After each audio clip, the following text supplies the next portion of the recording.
कांग्रेस जो काम करती है, चाहे वो जोड़ तोड़ की राजनीति हो, चाहे वो जातिवाद की राजनीति हो, चाहे वो धर्म के आधार पर राजनीति हो, कांग्रेस जहां कहीं नहीं ठहरती है, उसी तरह से उस तर्ज पर हमने महाराष्ट्र को भी चुना, महाराष्ट्र में भी काम किया और उसका फल हमारे सामने है। बटेंगे तो कटेंगे का फॉर्मूला जो है ना, वो भारतीयों के लिए था। झारखंड की जनता के विचार को हम समझने में थोड़ा पीछे रहे। हमारे साथ खास बातचीत करने के लिए बीजेपी की प्रवक्ता नेहा धनवर जी है। नेहा जी, जिस तरीके से महाराष्ट्र में प्रचंड जीत भारतीय जनता पार्टी ने दर्ज किया है, ये श्रेय किसको देना चाहती हैं? देखिए, ये श्रेय तो केवल और केवल महाराष्ट्र की जनता, महाराष्ट्र में भारतीय जनता पार्टी के कार्यकर्ता नरेंद्र मोदी जी को जाता है। भारतीय जनता पार्टी की महाराष्ट्र में प्रचंड जीत जो हासिल हुई है, इसमें पूरा का पूरा जो कार्यकर्ताओं का आधार वहाँ है। दूसरी बात, जो सरकार ने काम किए, नरेंद्र मोदी जी का जो विजन है, नरेंद्र मोदी जी का जो सपना है 2047 को में भारत को विश्व गुरु बनाने का जो सपना है, और जो नीति पर माननीय नरेंद्र मोदी जी काम कर रहे हैं, ये सब मिला जुला स्वरूप जो है जीत के रूप में हमको मिला है। देखिए, हरियाणा प्रदेश में तीसरी बार ऐतिहासिक जीत हासिल करने के बाद ये तय हो गया था कि जितने भी उपचुनाव हैं, चाहे वो यूपी में है, चाहे वो राजस्थान में हुए, चाहे वो जो है महाराष्ट्र का चुनाव था, छत्तीसगढ़ का चुनाव था, इस पर कहीं ना कहीं ये असर देखने को मिलेगा कि हरियाणा में तीसरी बार ऐतिहासिक प्रचंड जीत जो है भारतीय जनता पार्टी को मिली, और कहीं ना कहीं हम झारखंड में पीछे रह गए, ये हम मानते हैं। इस पर समीक्षा और चिंतन हम ज़रूर करेंगे और उस खामी को भी दूर करने का प्रयास करेंगे। जिस तरह से हरियाणा में लोकसभा में हमने 50-50 का आंकड़ा लिया, उसके बाद हमने इस पर चिंता की कि हमारी कहाँ कमी रह गई थी, जिसको हमने तुरंत विधानसभा चुनाव से पहले दुरुस्त किया। बूथ मैनेजमेंट पर हमारा जो पकड़ है, कांग्रेस जहाँ कहीं नहीं ठहरती है, उसी तरह से उस तर्ज पर हमने महाराष्ट्र को भी चुना, महाराष्ट्र में भी काम किया और उसका फल हमारे सामने है कि आज हम बहुमत के आंकड़े से भी बहुत ज़्यादा पार आज एक बहुत ऐतिहासिक जीत में हमारे सामने है महाराष्ट्र में।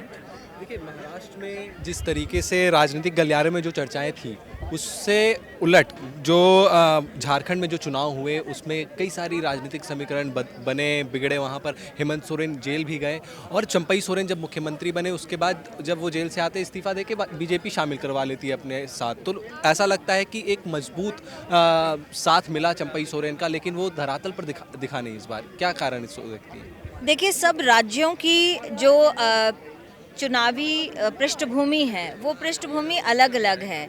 अगर हम हरियाणा की पृष्ठभूमि से शुरुआत करें, क्योंकि उससे लगता चुनाव है, हरियाणा में भी एक नैरेटिव सेट किया गया था कि इस बार बीजेपी जा रही है और कांग्रेस आ रही है, और बहुत सारे झूठ के आधार पर बनाए गए नैरेटिव, चाहे वो किसानों को लेकर था, चाहे वो आंगनवाड़ी सेंटर्स को लेकर था, चाहे आरक्षण को मिटाने की बात थी, हटाने की बात थी, ऐसे कई नैरेटिव झूठ के आधार पर बनाए गए थे। महाराष्ट्र में भी ऐसे कई नैरेटिव सेट किए गए थे, उसी तरह से झारखंड में भी किए गए थे। देखिए, राजनीतिक संगठन है, और राजनीतिक संगठन होने के नाते चुनाव जो है वो एक युद्ध की तरह है। मैं कहूँगी कि कांग्रेस तो साम दाम दंड भेद सब कुछ अप्लाई करता है, लेकिन फिर भी हम विचारों के आधार पर अपनी भ्रष्टाचार के खिलाफ की जो हमारी लड़ाई है, हम ट्रांसपेरेंसी की बात करते हैं, उस आधार पर हम चुनाव लड़ते आते हैं। लेकिन कांग्रेस जो काम करती है, चाहे वो जोड़ तोड़ की राजनीति हो, चाहे वो जातिवाद की राजनीति हो, चाहे वो धर्म के आधार पर राजनीति हो, उलेमा की जो मांगे, 14 सूत्रीय मांगे जो महाराष्ट्र में उन्होंने रखी कांग्रेस के गठबंधन के साथियों के साथ, वो मांगे क्या थी? वो मांगे अलगाववाद की नहीं थी, वो मांगे क्या विभाजन की मांगे नहीं थी, क्या वो भारत की समरसता को खराब करने की मांगे नहीं थी, क्या वो धार्मिक आधार पर मांगे नहीं थी?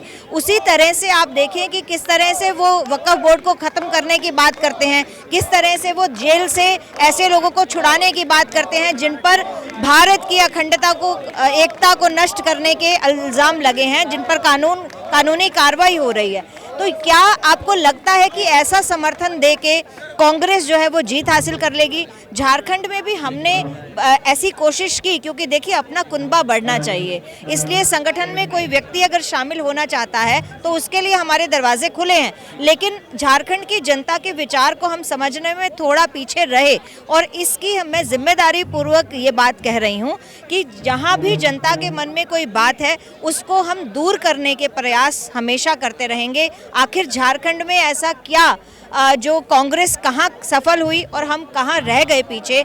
एक चीज़ मैं यहाँ पर आपको ध्यान दिलाना चाहूँगी, पिछली बार जहाँ झारखंड में जिस एरिया में भारतीय जनता पार्टी को नहीं चुना गया था, उसी एरिया में ही हमें चुना गया है इस बार। तो कहीं ना कहीं कुछ ना कुछ मुझे लगता है जो भी बात रहे हम उस पर ध्यान जरूर देंगे। अगर देखा जाए तो जो नतीजे आ रहे हैं वो तो जो है सो है, लेकिन जो नारे दिए गए बटेंगे तो कटेंगे, क्या वो महाराष्ट्र में काम कर पाया? महाराष्ट्र में काम किया, नतीजा सामने आया। क्या वो झारखंड में काम नहीं कर पाया? बटेंगे तो कटेंगे। देखिए, ये समझने का फेर है, बटेंगे तो कटेंगे का फॉर्मूला जो है ना वो भारतीयों के लिए था। जब उलेमा की इतनी मांगों के सामने हमने कहा कि हम समरसता और एकता की बात करते हैं, हमारे लिए मुस्लिम और हिंदू जो हैं वो एक ही पक्ष में आते हैं, वो है भारतीय, एक ही छत के नीचे खड़े होते हैं, वो है भारत माता की छत्र छाया में। हमने जो बटेंगे, अगर हिंदू और मुस्लिम बटेंगे तो कटेंगे, ये बात कही हमने। इस नैरेटिव को आप गलत ढंग से जो है वो प्रस्तुत नहीं करें, क्योंकि हमारे लिए जो है वो समरसता है, हमारे लिए भारत की अखंडता और एकता सर्वोपरि है, क्योंकि हम भारतीय ऐतिहासिक प्राचीन संस्कृति को आगे बढ़ाने की बात करते हैं। बहुत बहुत धन्यवाद। ये थी हमारे साथ बीजेपी प्रवक्ता नेहा जी, कैमरा पर्सन सोनू पवार के साथ ओम शील, इंडिया 27 दिल्ली।